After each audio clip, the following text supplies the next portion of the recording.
আলামিন সাইয়্যিদুল কাউনাইন খাতমুল মুরসালিন আখির আমদ বুদ ফখরুল আউয়ালিন। ওগো নবীর উম্মতেরা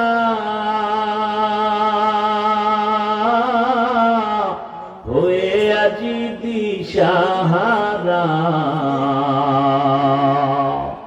কোরআন হাদিসের চলো যখন যাহা চায় মনে,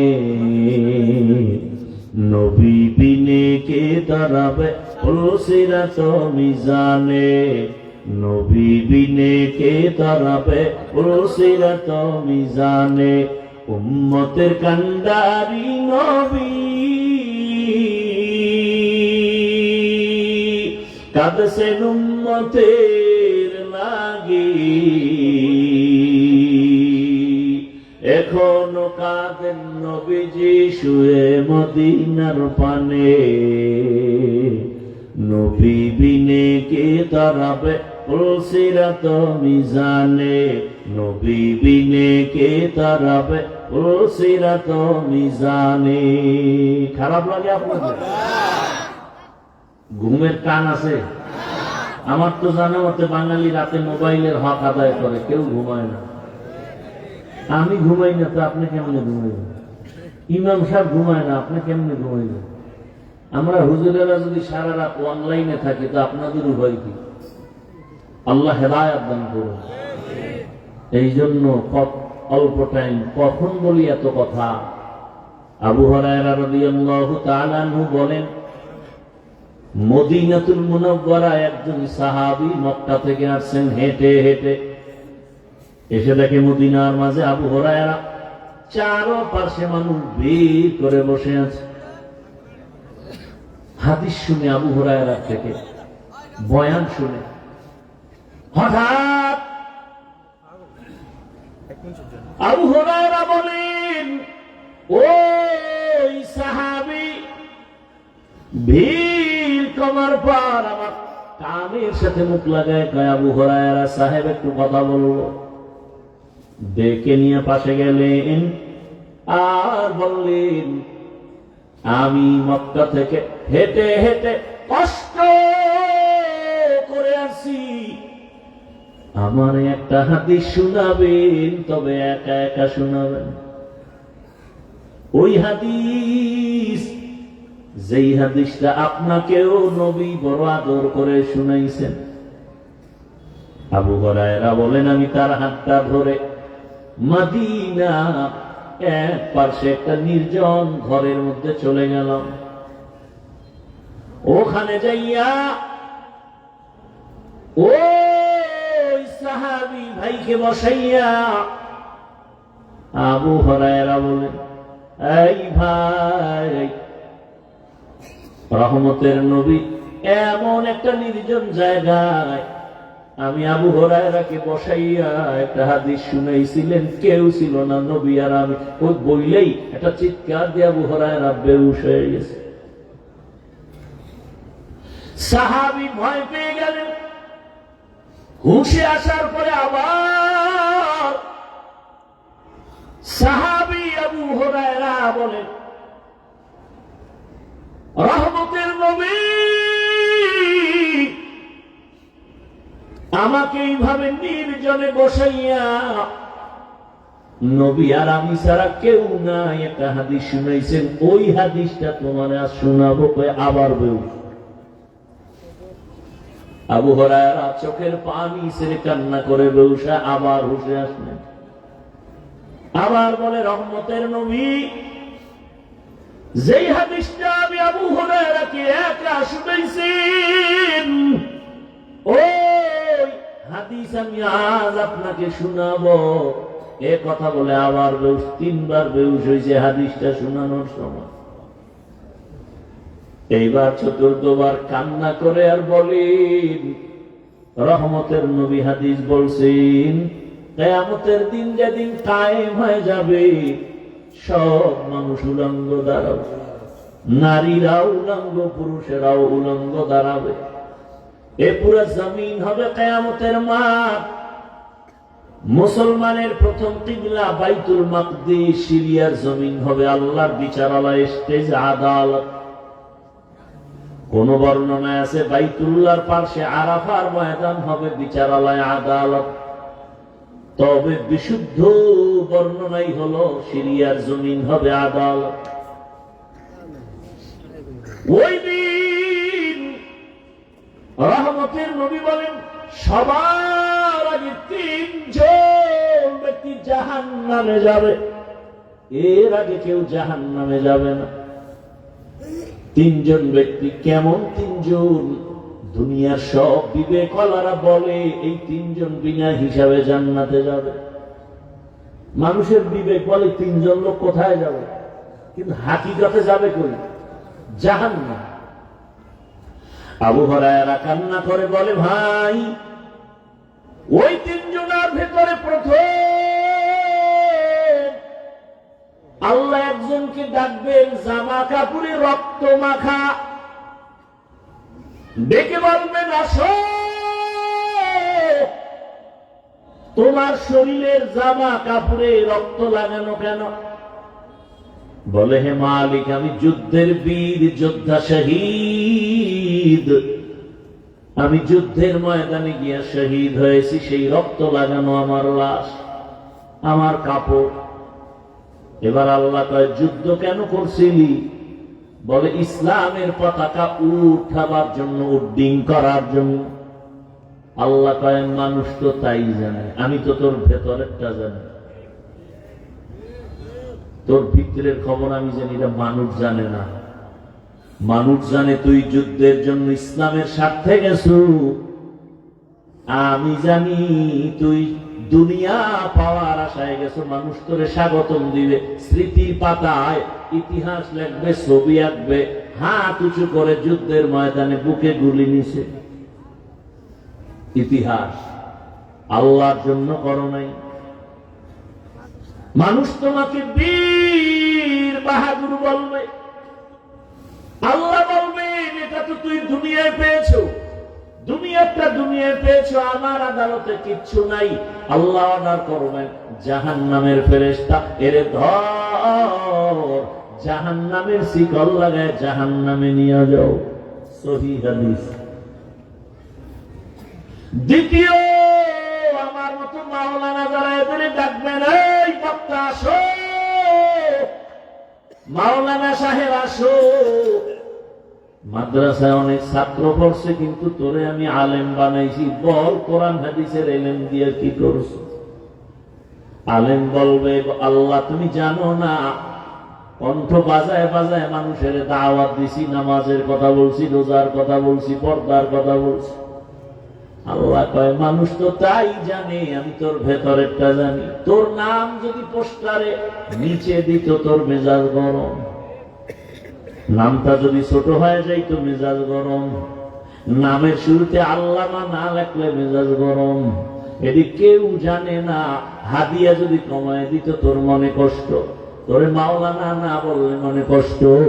আমি আল্লাহ জানি, এলাকার মানুষ জানি, ইমাম সাহেব বড় বুজুর্গ মানুষ, কিন্তু আমি আল্লাহ জানি তুই সারা রাত মোবাইলে জেনার গুনাহ করছু। আল্লাহ বলবে, জাহান্নামের ফেরেশতা, এই মাওলানাকে ধর, জাহান্নামের শিকল লাগাইয়া তাকে জাহান্নামে নিয়ে যাও। তৃতীয় ব্যক্তিরে ডাকবে, এই টাকাওয়ালা, এদিকে। কত মানুষের ফকির বানাইছি, তোরে টাকাওয়ালা বানাইছি, টাকা কি করছো? কয়, জানো না আল্লাহ, মাদ্রাসা করছি, মসজিদে দান করছি, রাস্তাঘাটে দান করছি। আল্লাহ কয়, মানুষ তো তাই জানে, আমি তো তোর ভিতরেরটা জানি। দান করছো 5,000, চায়ের দোকানে চাপাবাজি করছো, পুরা মাদ্রাসা তুই করে দিছ। এরকম চাপাবাজ আছে না? নাই। 20,000 টাকা দিছে, নাম কয় না। আর 1,000 টাকা একজনে দিয়ে কয়, মাইকে যদি নাম না কয় টাকা ফেরত দিস। নাই ভাইরা আমার, সর্বশেষ আল্লাহ বলবে, জাহান্নামের ফেরেশতাই দানবীরেরও শিকল লাগায় জাহান্নামে নাও। তাহলে গলা কাটার শহীদ, মাওলানা, এগুলো অবস্থা যদি এমন হয়, আপনার উভয় কি আমার উভয়?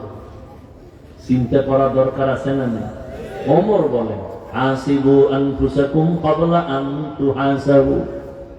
আসল হিসাবের আগে তোমার নিজের হিসাব নিজে মিলাও। মালিকের আদালতে দাঁড়াইয়া নতুন করে হিসাব মিলানোর টাইম হবে না রে বাবা। ওমরে ফারুক রাদিয়াল্লাহু তাআলা কত বড় সন্ত্রাসী, 27 বছরে নবীর কল্লা কাটতে গিয়া কালেমাওয়ালা হয়ে গেল। এরে নবীর আশিক, রহমতের নবী আমার কত দামি, রসুলের চেহারাটার দিকে খালি একবার তাকাইলে 1 সপ্তাহের ক্ষুধা নিবারণ হয়ে যেত। আরো আস্তে করে বলে, আর কিছুক্ষণ বয়ান শুনবেন না ধৈর্য হারাই ফেলতেছেন? আল্লাহ সবাইকে কবুল করুন। ভাইরা আমার, রহমতের নবী আমার এমন আদর্শ উম্মতের কাছে রেখে গেছেন। নবী বলেন, আমি বিদায় নিলাম, কিয়ামত পর্যন্ত এই উম্মতের শান্তির পথ দেখাবে একমাত্র উলামায়ে কেরাম।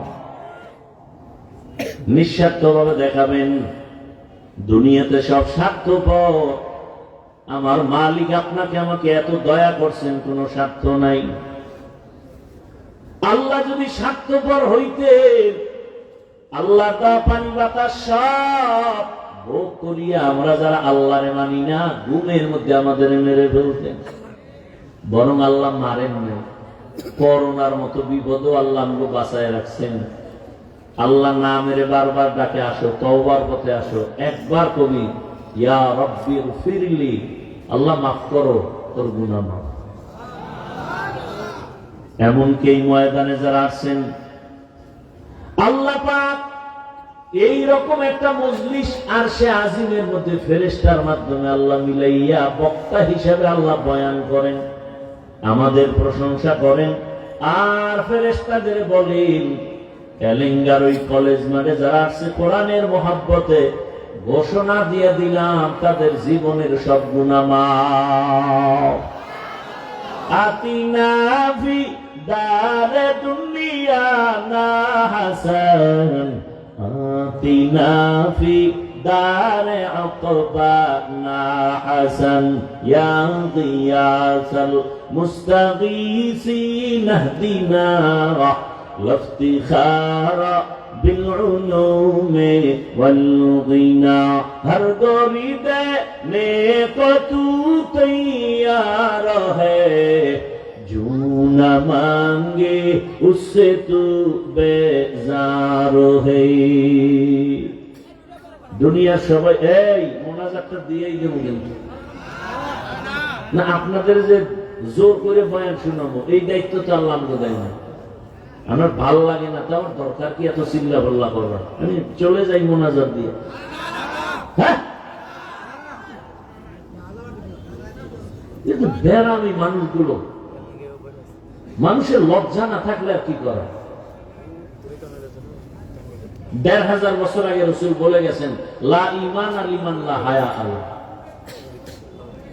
যাদের লজ্জা নাই ওদের ঈমান নাই। এই ফাঁকে ফাঁকে ফাঁকে ফাঁকে জোতা লইয়া কই যে ভাগতেছে, মনে হয় হেদায়েত হয়ে গেছে। গিয়েই রাস্তায় দেখবেন বিড়ি টানতেছে। লজ্জা শরম নাই। আল্লাহ হেদায়েতের দৌলত দান করেন।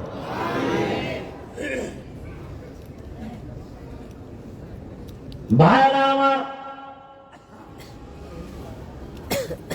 আল্লাহ তাআলা মানুষ কেন বানাইলেন? আল্লাহ বলেন, আমি মানুষ বানাই নাই। এরপরে বলে, না না, আমি মানুষ বানাইছি একটা কাজের জন্য, ইবাদত। কি কাজ? দুনিয়ার মানুষের আর কোনো কাজ নাই, কাজ একটা, নাম কি? ইবাদত। মা খালাকাতুল জিন্না ওয়াল ইনসি বাখা, জুজ ইবাদত মিস্তে মাকসুদ আজ-জাহা। আল্লাহ ইবাদতের জন্য মানুষ বানাইছেন। মানুষের জীবনে একটাই কাজ, আর কোনো কাজ নাই। ওয়ামা খালাকুতুল জিন্না ওয়াল ইনসা ইল্লা লিয়াবুদুন।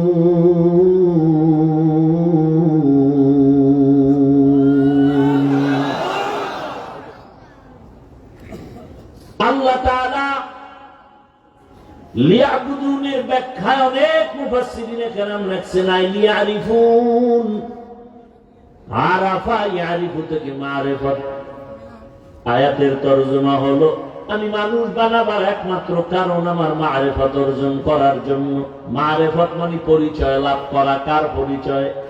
ইয়া ইলাহি মুঝসে মুঝকো দূর কর, তাকে দেখো मुझ में तुझको एक नजर।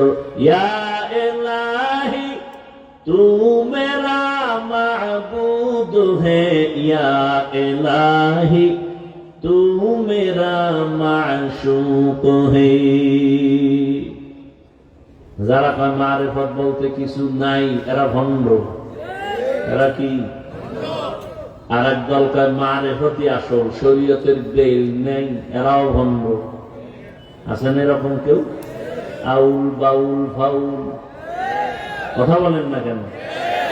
বাউল শব্দের অর্থ কি জানেন? হ্যাঁ, বাউল শব্দের শাব্দিক অর্থ উন্মা, পাগল। বাউল শিল্পী লিখে সার্চ দিয়ে দেখবেন, লেখা আসবে যাযাবর জাতি।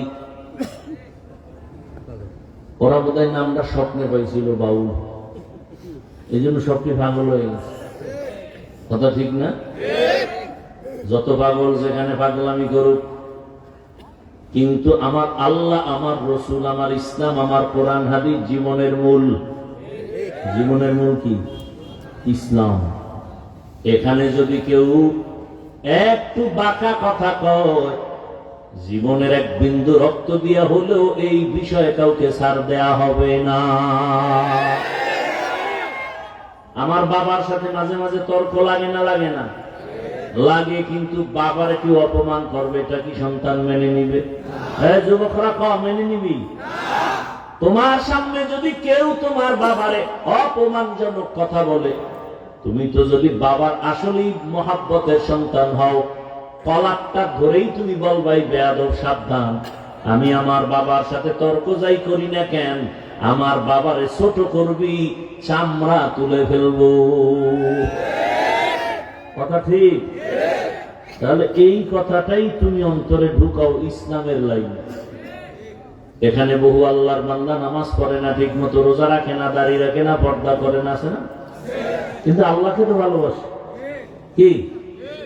যুবকদের বলেন, যুবক ওয়াদা কর, কেউ যদি তোমার সামনে ইসলাম, কোরআন, হাদিস, উলামায়ে কেরাম, যাদের মাধ্যমে আল্লাহ চিনলাম, কোরআন শিখলাম, কালেমা শিখলাম, সেই ওলামা, সেই আলেম, সেই কোরআন হাদিস, আল্লাহ রসুল নিয়ে কেউ বাজে কথা বলে, সাথে সাথে কলারটা ধরে ফেলবা। ধরে বলবা, এই রাধুনির বাচ্চা। কি বলবা? রাধুনির বাচ্চা। এটা গালি না, শুনতে মনে হয় গালি, গালি না। রাধুনি তো সবার মা। আমার মাও রাধুনি, তোমার মাও রাধুনি। কি? তাহলে আমরা সেই রাধুনি মায়ের সন্তান। তো কলারটা ধরে বলবে, এই রাধুনির বাচ্চা, আমি নামাজ পড়ি না ঠিক, আমি দাড়ি রাখতে পারি না, পর্দা করতে পারি না, কিন্তু আমার জীবনের মূল আলেম ওলামা, ইসলাম, কোরআন হাদিস, ওখানে যদি কিছু বলো তো চামড়া তুলে ফেলা হবে। কি নিয়ত করা যায় না? ইসলামকে অপমান হতে দিবা না, এই মূল কথা এতটুকু।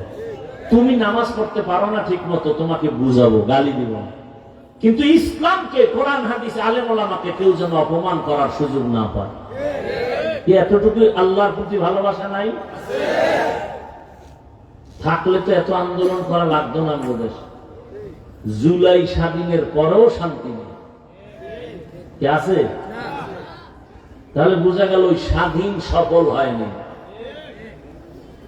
তাহলে চূড়ান্ত ভাবে একটা সফল স্বাধীন আবার করতে হবে। যেই সফল স্বাধীন হবে আমার দেশের হিন্দুরা নিরাপদে চলবে, খ্রিস্টান নিরাপদে চলবে, ব্যবসায়ী নিরাপদে চলবে, আমার বোন আমার মা ইজ্জত নিয়ে চলবে, কেউ চোখ তুলতে পারবে না। সেই সফল স্বাধীন করার জন্য প্রস্তুতি গ্রহণ করো, সবাই মিলে সে স্বাধীন করতে হবে। আর সেই সফল স্বাধীন হবে একমাত্র ইসলামের স্বাধীন। কিসের স্বাধীন? ইসলামের স্বাধীন। ইসলাম যদি আমার দেশে বাস্তবায়ন হয়ে যায়, আমার দেশে কোনো মানুষ না খেয়ে থাকবে না, ডাস্টবিনে কেউ পচা খাবার খাবে না।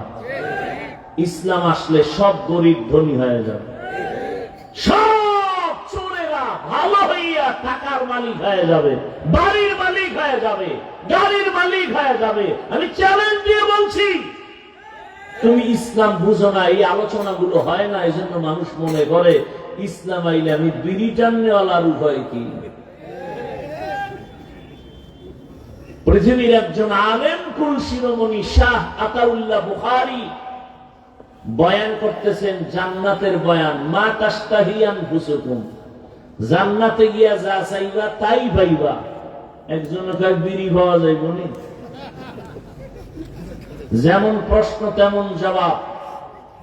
হযরত বললেন বিড়ি যদিও পাও, তবে আগুন আনতে তো জাহান্নামে যেতে হবে, জান্নাতে তো আগুন নেই।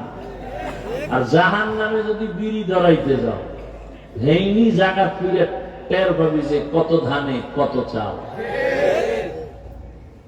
ইসলাম যদি আমার সোনার বাংলায় কায়েম হয়, চোরের টেনশন, আমি কেমনে চুরি করবো আর সংসার চালানো।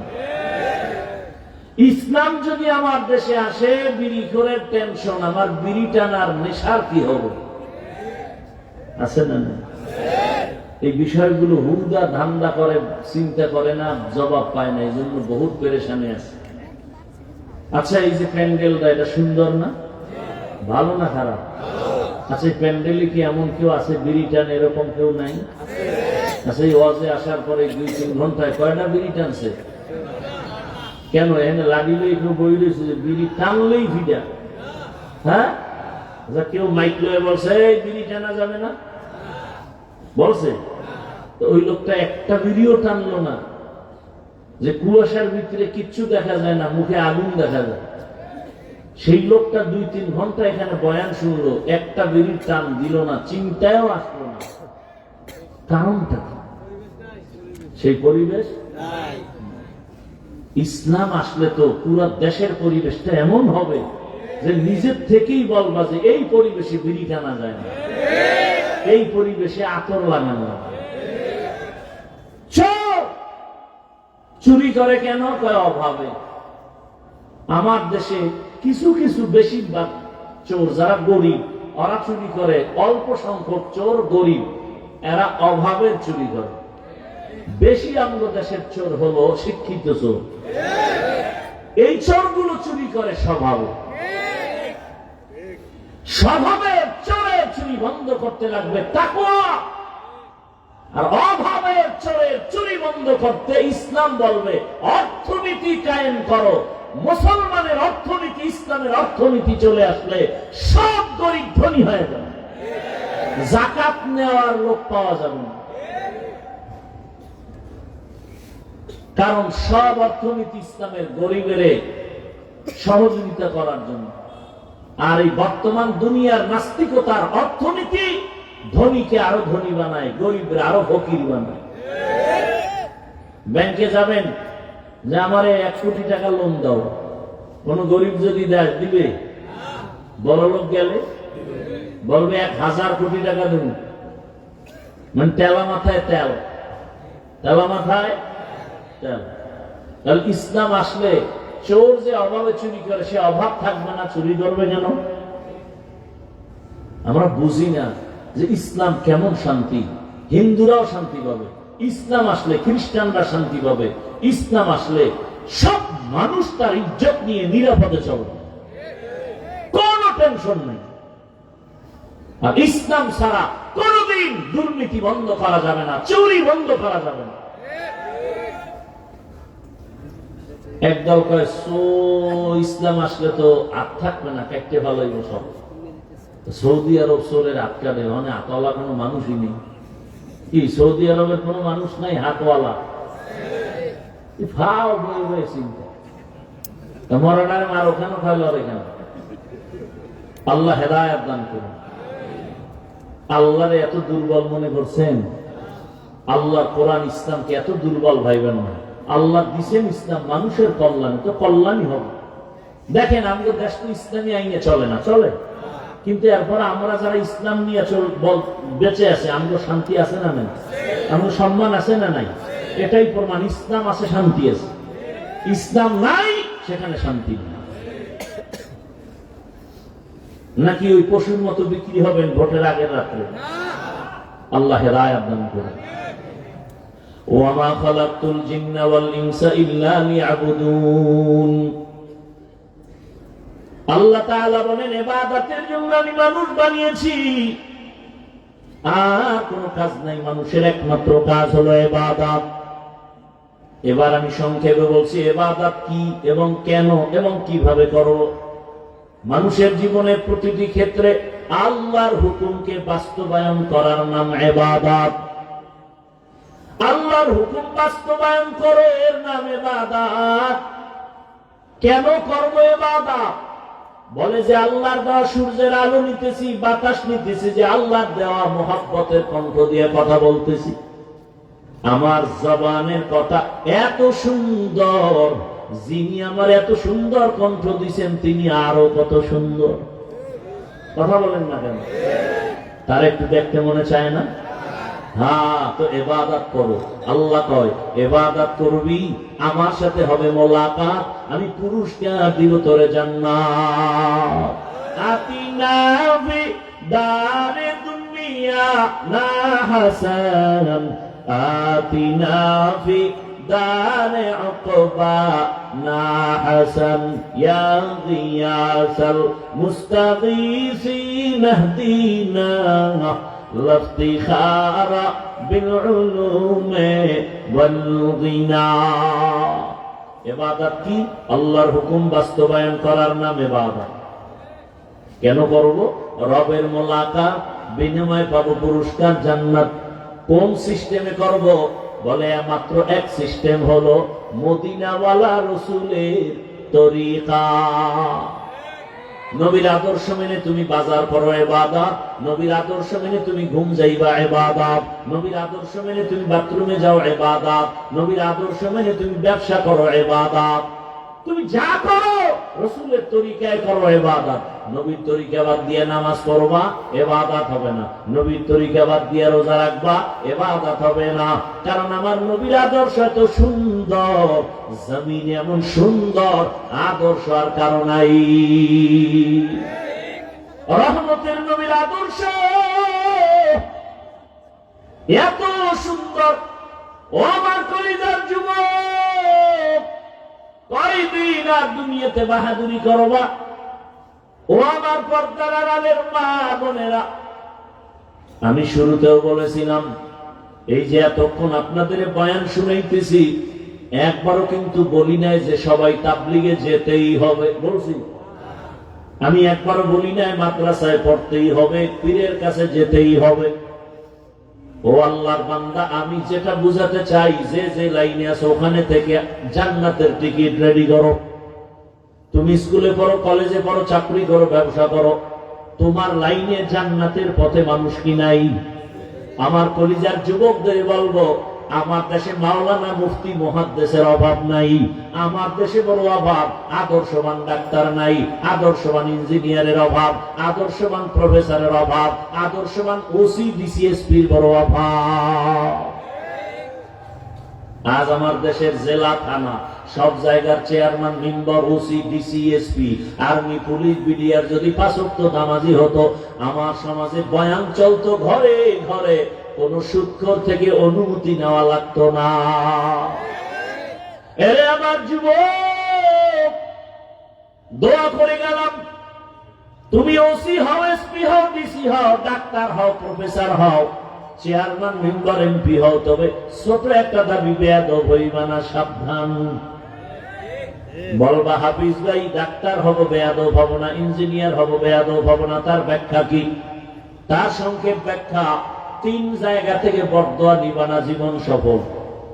যদি বরদোয়া আসে খোদার কসম মরার আগে পঙ্গু হয়ে যাবে। কয় জায়গা? 1 নম্বরে মা বাবা। মা বাবায় যদি তোমার উপরে কষ্ট পাইয়া আহ শব্দ বলে, ধ্বংস শুরু হয়ে যাবে। 2 হলো শিক্ষক। তোমার আমার শিক্ষক, কিন্তু তোমার আমারে আসল মানুষ বানাইছেন। ওই শিক্ষকের সাথে বেয়াদবি করবা, নিঃশ্বাস ফেললে তোমার জীবন বরবাদ। 3 নম্বর উলামায়ে কেরাম, মুরব্বী। এদের সাথে যদি বেয়াদবি করো, নিঃশ্বাস ফেলে তোমার জীবন নষ্ট হয়ে যাবে। অতএব আমার যুবক, মা বাবার দোয়া নিয়া, শিক্ষকের দোয়া নিয়া, উলামায়ে কেরামের দোয়া পরামর্শ নিয়া, নবীর আদর্শ মেনে যদি ডাক্তার হও, এই এলেঙ্গা তোমার সুনাম থাকবে না, গোটা দেশের মধ্যে সুনাম হয়ে যাবে। এই এখানে যত লোক আছো যুবক বাবা, ডাক্তার জাকির নায়েকরে কে না চিনে? অথচ হোমিওপ্যাথিক ডাক্তার তোমার মতো সারা রাত মোবাইলে যদি গুনাহ করত, কোনদিনে তো সুনাম হতো না।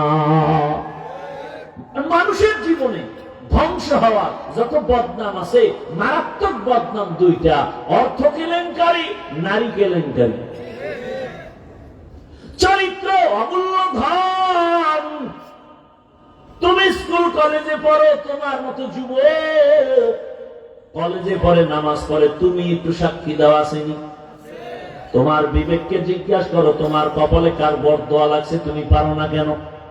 তোমার মতো লাইনের, জেনারেল লাইনের মানুষটা রাস্তায় গাড়ি চালায়, নামাজ পড়ে, নদীর মধ্যে মাছ ধরে, নামাজ পড়ে, কৃষি কাজ করে, নামাজ পড়ে, ডাক্তার, প্রফেসর, ইঞ্জিনিয়ার নামাজ পড়ে, তুমি কেন পারো না?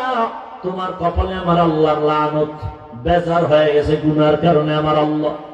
ও যুবক, পর্দার আড়ালের মা বোনেরা, আপনার মতো কত মা এই এলাকায় আছে, পর্দা করে, নামাজ পড়ে, মোবাইলে সময় নষ্ট করে না, স্বামীর মাল খেয়ানত করে না।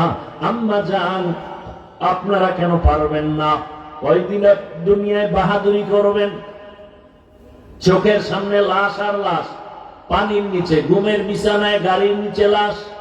বেশিরভাগ যুবক যুবতীরাই মরে বেশি। ও যুবক যুবতী, এখনো কেন সোজা হও না? ও আমার কলিজার যুবক বাবা, মনে মানুষের কিছু আশা থাকে, মনে মনে একটা আশা জাগছে, নাচ গান দেখলে কি জানি মজা আছে। যুবকদের বলছি, আমি তো সেই মজা নেই নাই, তুমি তো নিছো, এখনো কি আশা পূরণ হয় নাই? এইবার তওবা করো। মনে আশা লাগছে পার্কে যাইবা, মেয়ে নিয়ে নাচ গান করবা, করছো, এখন তওবা করো। যদি কও না হুজুর আশা পূরণ হয় নাই, তাহলে আমাকে বলো যুবক বাবা, আর কতদিন পার্কে পার্কে দৌড়াইলে আশা পূরণ হবে? আর কত রাত মোবাইলে গুনাহ করে কাটাইলে তোমার আশা পূরণ হবে? আর কতবার পার্কে গিয়া নাচ গান করলে আশা পূরণ হবে? আর কতবার নামাজ ছাড়লে, দাড়ি কাটলে তোমার আশা পূরণ হবে? এবং এটাও বলো, তোমার হায়াতের বাকি আছে আর কতদিন? অনুরোধ, ঢাকা কলেজে গিয়ে দেখো কত ছাত্র মাথায় পাগড়ি, কলেজে পড়ে, দাড়ি অনেক বড়, জামা বড়, মনে হয় মসজিদের খতিব, অথচ ঢাকা কলেজে পড়ে। বুস্টারে ঠিক করিয়া তওবার নিয়তে আসো। মা বাবারে যারা কষ্ট দিয়ে আসো, তাড়াতাড়ি মাপ নিয়ে নাও। শিক্ষকের যদি কষ্ট দিয়ে থাকো, মাপ নিয়ে নাও। মা বাবার দোয়া নাও, আলেমের দোয়া নাও। মনে মনে আমার আল্লাহকে তওবার নিয়তে বলো, হে মালিক, জীবনে কত নামাজ ছাড়লাম, দাড়ি কাটলাম, বেপরদায় চললাম। ও আল্লাহ, মা বাবার সাথে বেয়াদবি করেছি, শিক্ষকের সাথে বেয়াদবি, আলেম ওলামা মুরব্বীদের সাথে বেয়াদবি। আজকে যদি আমার লাইনের যুবক জেনারেল লাইনে থাকিয়া নামাজ পড়ে, চাকরি করে, ব্যবসা করে, আমি পারবো না কেন? ও আল্লাহ, পেছনে যত অন্যায় করেছি মাফ করে দাও। সামনে আর নামাজ ছাড়বো না, দাড়ি কাটবো না, বেপরদায় চলবো না। মা বাবার দোয়া নিয়া, শিক্ষকের দোয়া নিয়ে চলবো, ওলামায়ে কেরামের পরামর্শ নিয়া, নবীর আদর্শ মেনে চলবো। ও আল্লাহর বান্দারা, অন্তর যদি তৈরি হয়, মুনাফিকি না থাকে, খাঁটি তওবার নিয়ত যাদের আছে, দুটো হাত আমার আল্লাহকে দেখায় দাও। আয় আল্লাহ, আমাদের তওবা কবুল করে নেন। তওবার উপরে মজবুত হইয়া চলার মতো তৌফিক দান করেন, আমিন। আলহামদুলিল্লাহি রাব্বিল আলামিন, ওয়াসসালাতু ওয়াসসালামু আলা سيد الأنبياء والمرسلين وعلى آله وأصحابه أجمعين يا أرحم الراحمين يا أرحم الراحمين يا أرحم الراحمين رب ارحمهما كما ربياني صغيرا اللهم إنك عفو